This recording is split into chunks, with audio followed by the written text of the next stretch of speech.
এক সময় ছিল সবুজ পাহাড় আর নীল নদীতে ঘেরা এক ছোট রাজ্য। সেই রাজ্যের মানুষ বিশ্বাস করত ভোরবেলা পাহাড়ের চূড়ায় এক ফোঁটা সোনালি আলো নামলে যে কোনো দুঃখ ভালো হয়ে যায়। রাজ্যে থাকত ছোট্ট রাজকন্যা তারা। সে ছিল খুব দয়ালু, কিন্তু তার হাসি হারিয়ে গিয়েছিল। একদিন তারা গোপনে পাহাড়ে উঠে গেল। অনেক কষ্টে চূড়ায় পৌঁছে সে চোখ বন্ধ করে বলল, হে সোনালি আলো, আমার হাসিটা ফিরিয়ে দাও। হঠাৎ চারপাশ আলোয় ভরে গেল। আলো বলল, যে অন্যকে আনন্দ দেয় তার হাসি কখনো হারায় না।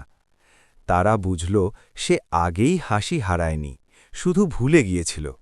সে রাজ্যে ফিরে সবার পাশে দাঁড়াল, ভালোবাসা বিলিয়ে দিল।